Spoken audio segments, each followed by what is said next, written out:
Have you ever looked at a kid's drawing and thought, do they really think it looks like that? No? Probably not, but I did. 10 years ago, when I spotted a strange-looking creature that my son, Dominic, who was 5 at the time, had done. Something a little bit like this. And as I studied it, something occurred to me.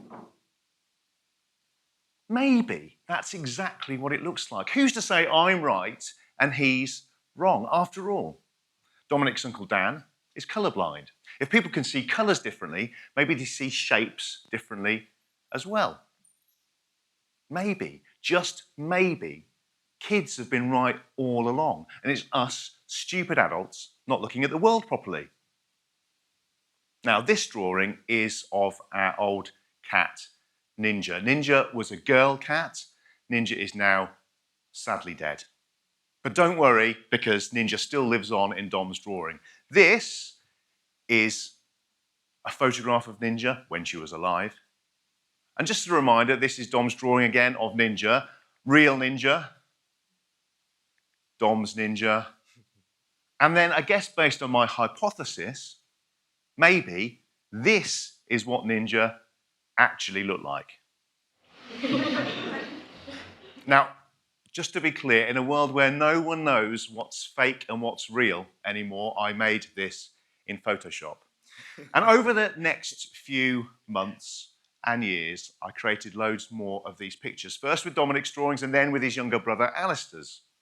Some of them were, I think, quite funny. Some of them were a little bit creepy. I didn't just do animals, I also did cars. And also people, although this one is not based on a drawing. As you can see, it's based on a biscuit. And of course, cows. I love drawings of cows. This is one of my favourites that Alistair did, but I'm going to talk a little bit more about cows later. Now, for anyone that doesn't know, I set up a social media account called Things I Have Drawn. The I in Things I've Drawn was not me, it was the kids. And over time, it actually grew to be quite big. And as the follower count grew, something happened. What had started as a fun little thing with my 2 sons suddenly became a lot bigger, and people all around the world started sending me their kids' drawings.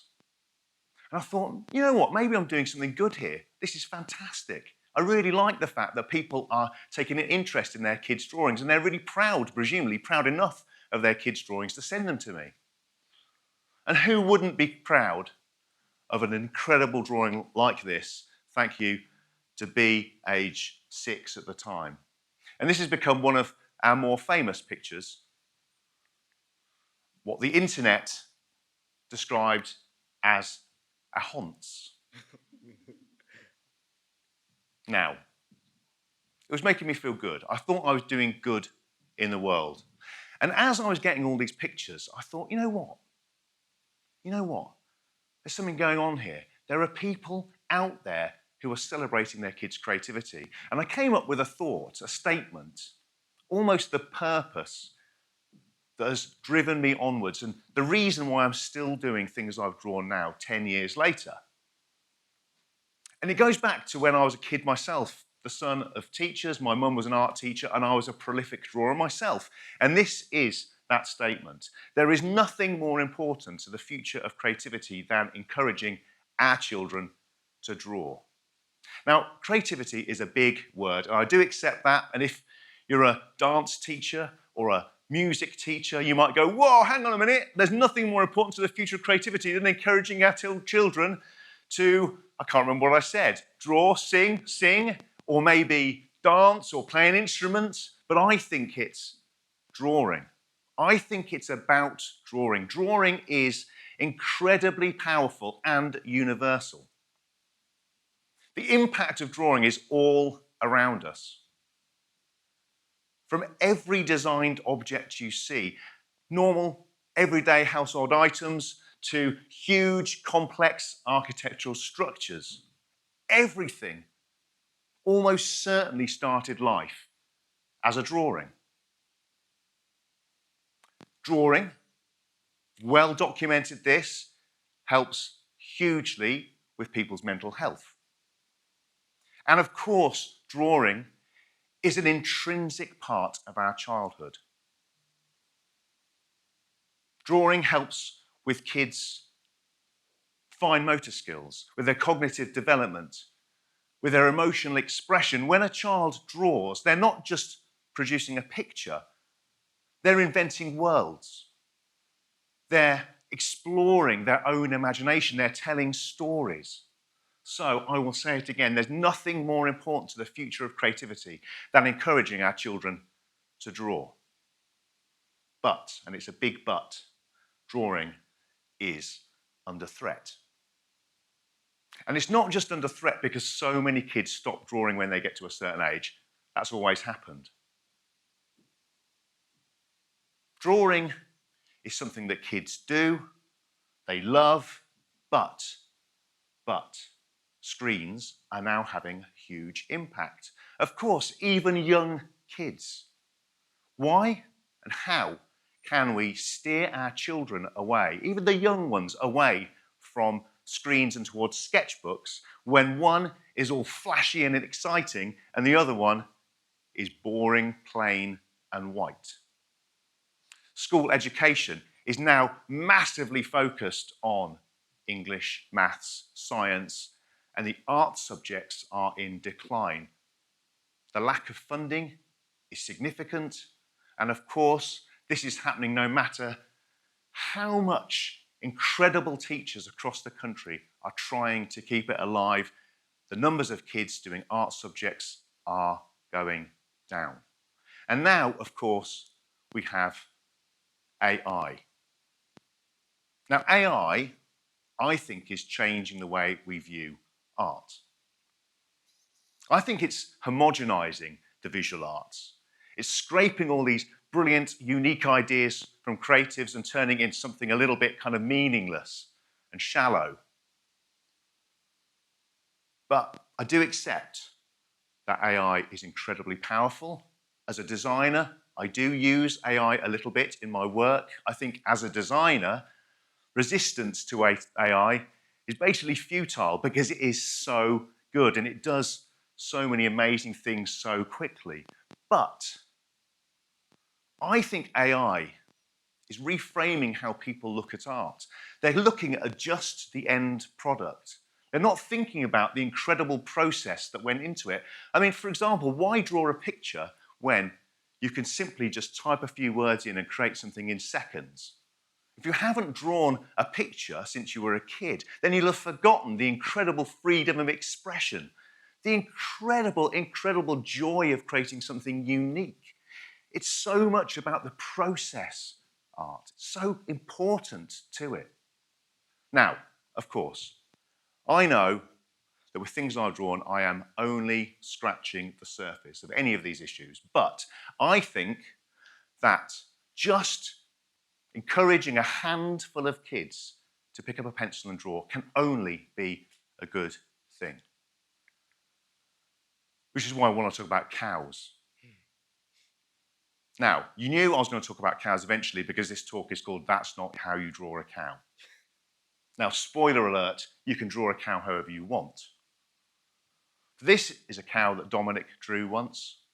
And I want to use a cow as an example of something that I have become fascinated by over the last 10 years, and that is the change in the aesthetics, in how kids draw as they grow up. Now, the best age for things I've drawn is around about 5 to 7. Dominic and Alistair drew all of these pictures around about that age. Maybe some of them Al was 4, but broadly speaking, you can see animals taking shape. You can pretty much tell what most of those are. I think they're absolutely wonderful. But beyond the age of 7, when kids get to kind of 8 and 9, a change starts to happen. And we start to see icons appear. Eyes like this. Faces like that. You can tell this is about cows because those are very clearly cows. But are they clearly cows? They're not actually real looking cows. They're cartoon versions of cows, and I was really, really interested.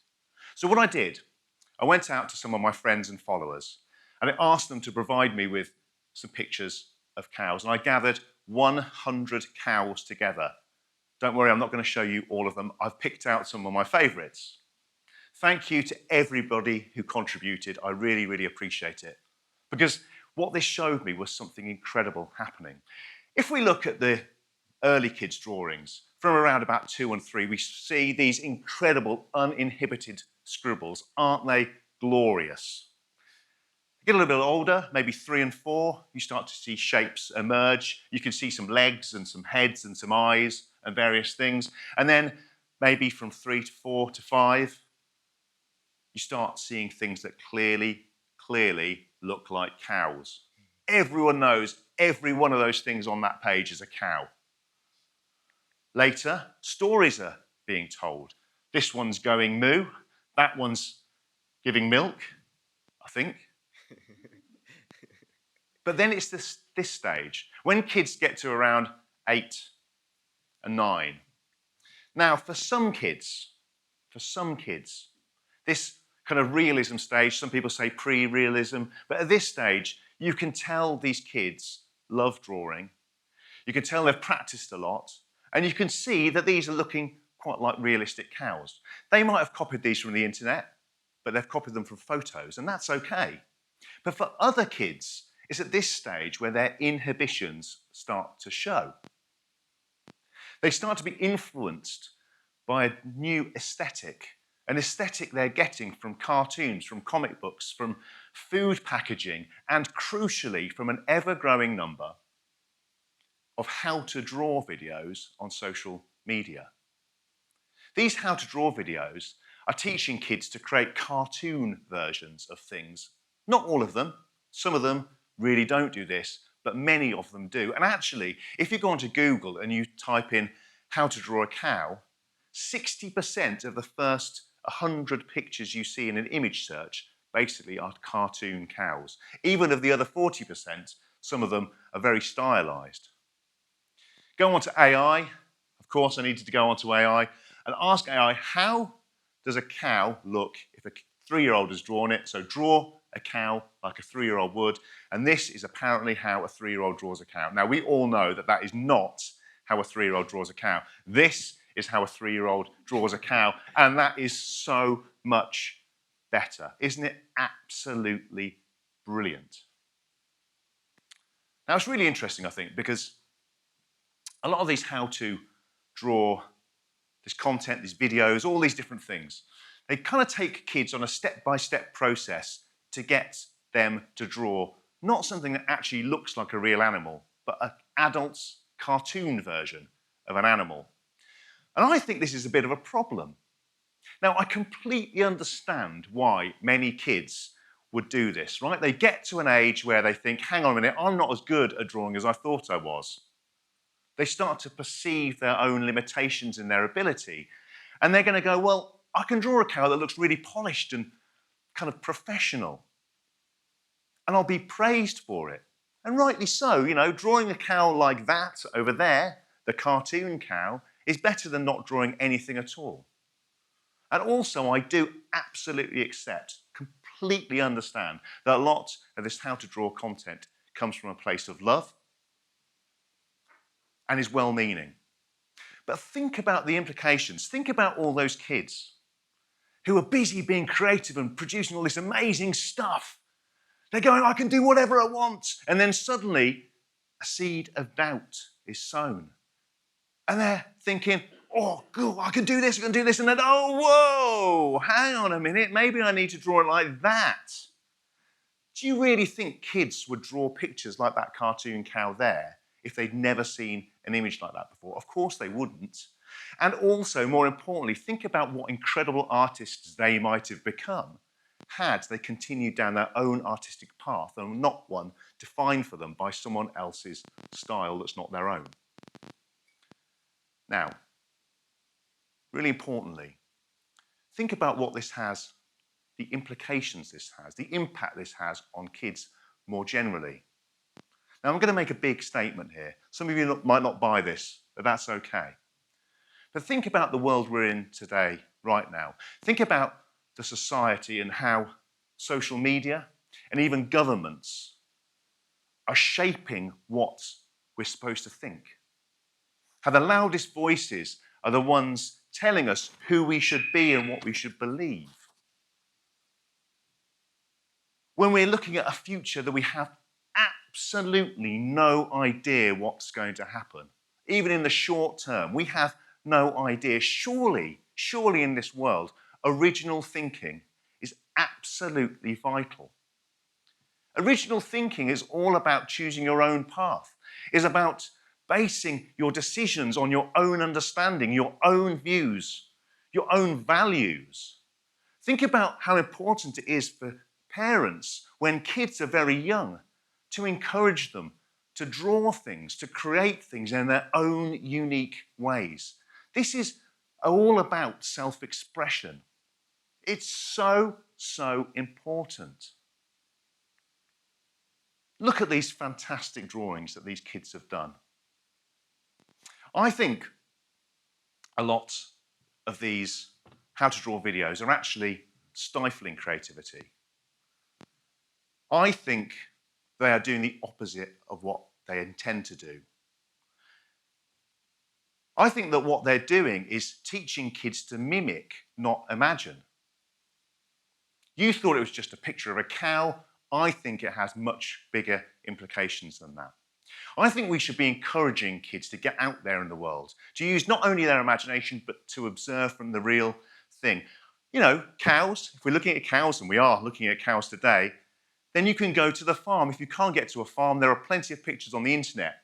But look at the photos of cows on the internet, not cartoon versions of cows. I think we should be celebrating kids' own unique ideas, their creativity. We should celebrate the fact that art gives them the opportunity to be true to themselves. I think that we should never say that is not how you draw a cow. I think we should say, show me how you draw a cow. Thank you.